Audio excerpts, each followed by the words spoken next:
berasal dari kampus Politeknik Kesejahteraan Sosial Bandung, jurusan Pekerjaan Sosial. Nah, sekarang saya sudah berada di kediaman Pak Yanto, yaitu beliau adalah sekretaris Desa Seren yang nanti akan kita wawancari lebih dalam mengenai potensi pertanian Desa Seren dan peran pemuda dalam meningkatkan sektor pertanian Desa Seren. Nah, kita sudah bersama narasumber kita, yaitu Pak Yanto selaku sekretaris desa. Mungkin bisa diperkenalkan terlebih dahulu. Terima kasih Mbak. Nama saya Yanto, jabatan saya di desa adalah sekretaris desa, dan saya mengkoordinasikan pemerintahan desa itu berjalan dengan baik dan sesuai dengan Sudah menjabat berapa lama Pak? Menjabat ini tahun keempat, 4 tahun. Sudah menjabat tahun keempat, berarti sudah mengetahui seluk-beluk pemerintah perangkat desa itu sendiri. Desa Seren. Untuk Desa Seren walaupun masih 4 tahun, baru 4 tahun menjabat, tapi insya Allah selama saya juga asli orang Seren, jadi insya Allah sudah 30 tahun hidup di Seren. Beliau Pak Yanto ini adalah orang asli orang Seren yang ya kurang lebihnya kan di Desa Seren juga seperti itu. Nah, mungkin wawancara kita kali ini itu sudah saya sebutkan tadi Pak di awal untuk menggali informasi terkait potensi pertanian di Desa Seren dan kemudian apa sih peran pemuda yang dapat dikontribusikan kepada Desa Seren untuk meningkatkan sektor pertanian. Ya, mungkin bisa dijelaskan bagaimana sih kondisi Desa Seren ini, misalnya seperti geografis, terus kemudian dari mata pencaharian warganya, perekonomian. Di Desa Seren secara geografis kita itu daerah yang termasuk daerah kering. Dalam artian daerah kering, kita itu daerah yang dekat dengan pantai, berarti termasuk dataran rendah, yang kita sawahnya rata-rata kalau di Desa Seren itu termasuk daerah tadak hujan. Jadi kita tidak termasuk daerah yang mendapatkan irigasi karena kita jauh dari sumber air. Dari segi ekonomi, alhamdulillah kalau di Desa Seren kita mengatakan bukan kita tertinggal banget, kita di tengah-tengah saja, dalam artian kita tidak dikatakan itu daerah ekonomi yang maju, tetapi juga tidak daerah yang tertinggal seperti itu. Kalau potensi Desa Seren, karena hampir 80% Desa Seren itu penduduk mayoritas bermata pencaharian sebagai petani, entah itu petani padi, petani palawija, atau petani sekarang yang lagi tren itu sebut dengan tembakau. Jadi potensi kita yang jelas untuk petani di Desa Seren itu adalah pertanian seperti itu. Potensi dari Desa Seren itu adalah pertanian itu sendiri. Jadi kalau kita tadi yang disebutkan oleh Pak Yanto, palawija dan yang sekarang sedang diminati itu kan tembakau dan tebu. Nah, seperti itu. Jadi kalau menurut Pak Yanto sendiri, untuk kendala dalam misalnya bertani palawija atau mungkin bertani padi sendiri Pak, itu kendalanya apa? Kendala untuk masyarakat Desa Seren karena memang mayoritas sebagai petani, itu kendala yang paling sering dihadapi itu adalah yang pertama itu adalah tidak adanya irigasi, atau mungkin Desa Seren itu karena semua sawahnya itu adalah semua tadak hujan, jadi kita kekurangan di ketersediaan air pada musim kemarau. Kalau musim penghujan itu di Desa Seren itu kelemahannya kita hanya bisa nanam padi sekali. Sekali dalam 1 tahun. Nanti kalau mau yang kedua tidak bisa karena satu nanti kekurangan air, yang kedua modalnya lebih banyak. Jadi masyarakat desa Sereng itu jarang untuk nanam padi lebih dari 1 kali. Modalnya banyak karena butuh Perairan yang lebih banyak lagi, sedangkan perairan di desa Sereng itu mengandalkan banyak hujan, dan sedangkan di desa Sereng itu juga hujannya tidak begitu stabil karena kita termasuk daerah yang di pinggir pantai. Nah, jadi kita pesisir pantai, tidak jauh dari pantai, akhirnya hujan tidak terlalu stabil. Setiap tahun kadang-kadang curah hujannya tinggi, kadang-kadang curah hujannya sedangkan untuk pertanian yang lain ya, untuk Polowijo itu kendalanya tadi satu, memang kita kendala utama pertanian di desa Sereng itu adalah ketersediaan. Nah, kekurangan air karena tadi hujan. Kalau Polowijo kita hanya bisa nanam Polowijo itu nanti setelah masa padi selesai kita nanam Polowijo, itu pun hanya satu macam tanaman. Setelah satu macam tanaman kita selesai, sudah kita tidak bisa nanam lagi karena kondisi lahan sudah tidak bisa ditanam lagi. Polowijo ditambah tembakau, dan yang sekarang trending itu di desa Sereng itu adalah tebu dan tembakau. Kalau tembakau kita sudah kerjasama dengan pihak PT, jadi kita petani kita sudah menyediakan, dan alhamdulillah seiring adanya tanaman tembakau ini perekonomian di desa Sereng agak meningkat.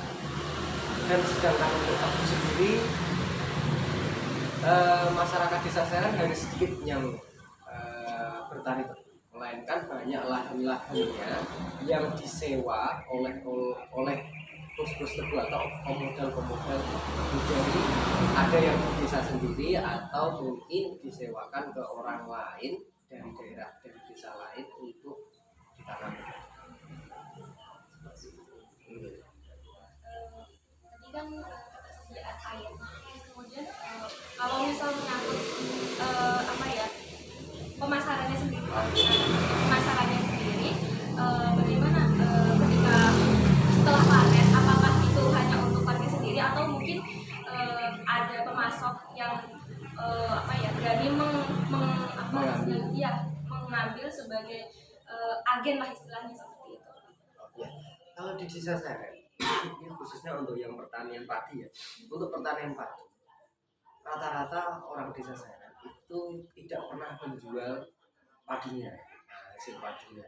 Rata-rata semuanya disimpan untuk persediaan makanan selama 1 tahun bagi yang nanam itu sendiri. Jarang sekali padi di desa Sereng itu selesai nanam dijual, jarang sekali. Hanya mungkin beberapa orang yang tanahnya luas, sebagian dijual, sebagian lagi disimpan. Nah, itu. Yang selanjutnya yang paling terdampak terhadap pemasaran yaitu bagian pertanian Polowijo.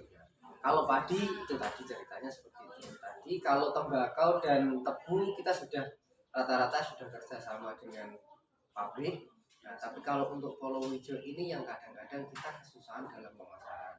Kesusahannya seperti ini. Sebenarnya kita dekat dengan pasar kita dekat. Jadi setiap kita panen langsung diambil tenggulak, terus dipasarkan di pasar. Cuma yang jadi permasalahannya adalah pada saat kita panen raya, rata-rata kalau misalnya contohnya setiap warga hampir 50% katakanlah menanam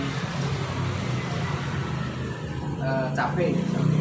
Pada saat panen raya, cabai itu kondisinya sangat banyak, panennya sangat banyak. Otomatis permintaan di pasar itu kadang-kadang menurun. Itu yang menjadi permasalahan adalah harga langsung turun. Nah, dari pasaran harga langsung turun karena pemasok ke pasar sangat banyak. Ya, itu yang menjadi kendala sampai sekarang. Kita itu belum punya desa ini atau mungkin di sekitar desa Sereng juga belum ada suatu mungkin perusahaan atau mungkin CV atau mungkin badan usaha yang bisa memasarkan, dalam artian membuat harga pangan atau harga panenan petani di desa Sereng itu stabil. kalau misalnya pasokan tidak terlalu ada, harganya tidak terlalu tinggi, ataupun pada saat panen raya pasokannya banyak, harga tidak terlalu turun, sehingga jadi pada saat pasokan banyak itu petani tidak mengalami kerugian, panen banyak tetapi petani malah rugi karena pada saat penjualan kita susah. Terkait tadi potensinya di sosial kan sangat banyak sekali ya dari sektor pertanian, itu ada kolong hijau, terus kemudian dari padi sendiri yang lumayan melimpah seperti itu. Nah, peran pemuda apa sih Pak? Bagaimana peran pemuda gitu? Karena kalau mengutip dari kata mutiaranya Soekarno, beliau kan mengatakan berikan aku 1000 orang tua maka akan kuguncang semeru dari akarnya gitu, akan kucabut semeru dari akarnya gitu. Kalau misal terus kemudian berikan aku 10 pemuda maka akan kuguncang dunia. Berarti kan perannya pemuda sangat besar sekali Pak. Iya.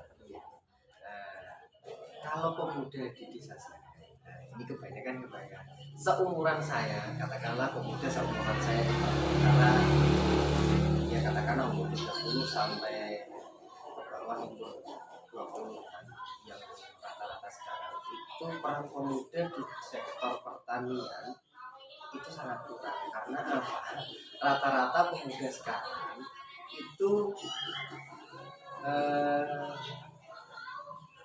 untuk terjun ke dunia pertanian itu ada rasa enggan, karena memang di dunia pertanian itu kan dunia yang tidak pasti, kadang dapat, kadang tidak, kadang-kadang ada tanda kutip, oh sekarang kok anak muda jadi petani, tren kan seperti itu. Padahal kalau kita misalnya itu saya kepengen mungkin ya nanti ada 1 tahun atau 2 tahun yang depan mungkin ada kita bersinergi dengan pemerintah Kabupaten Rembang nanti seperti apa.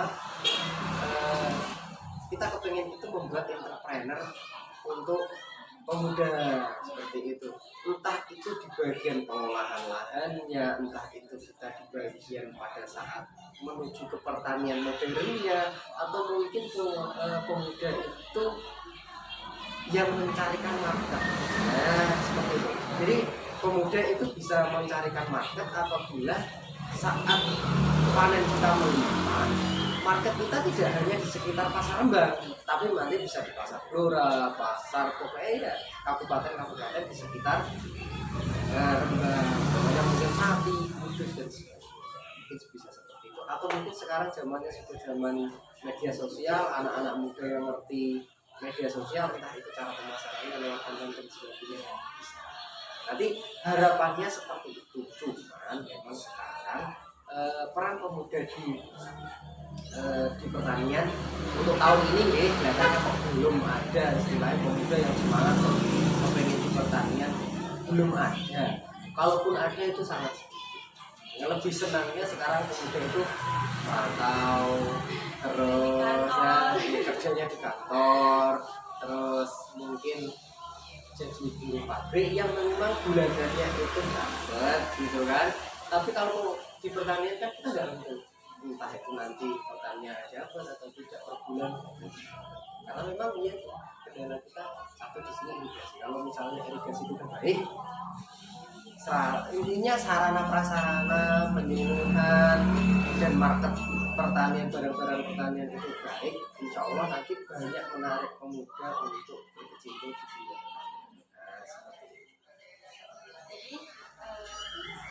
Sudah dijelaskan ya oleh Pak Yanto terkait potensi desa saya dan peran pemuda itu sendiri gitu. Peran pemuda sangat besar sekali sebenarnya untuk dalam sektor pertanian itu sendiri. Namun pemuda saat ini itu cenderung apa ya? Kalau kita bahasakan istilahkan kerja aman seperti itu, karena di pertanian kan banyak resikonya ya Pak. Jadi inginnya kerja di kantor atau di pabrik yang bulanannya itu nyata gitu, ada penghasilannya nyata, nominalnya itu sudah terlihat seperti itu. Jadi peran pemuda itu sangat besar sekali gitu, apalagi kita ada di era 4.0 yang serba menggunakan digital, dan itu anak pemuda itu sangat menguasai sekali gitu. Misalnya seperti yang dijelaskan oleh Pak Yanto tadi, dari sisi marketingnya gitu, menjadi distributornya gitu, dan sangat banyak sekali ya Pak peran pemuda seperti itu. Sepertinya sudah selesai Pak untuk wawancara kita kali ini. Terima kasih atas waktunya. Mohon maaf apabila ada perkataan dan perbuatan yang salah, dan mohon untuk dimaafkan. Sama-sama Mbak. Jadi saya berterima kasih Mbak Dima datang kemari untuk wawancara ini. Saya harap nanti kalau suatu saat sudah lulus kuliahnya, bisa entah itu nanti saya nggak tahu nanti kerjanya gimana. Kalaupun suatu saat akan kembali ke desa Seren, saya harapkan kontribusinya untuk suatu desa Seren. Oke, terima kasih. Ya, terima kasih ya Pak. Nah, seperti itu cukup sekian dari video ini. Terima kasih telah menyaksikan video ini. Wassalamualaikum warahmatullahi wabarakatuh.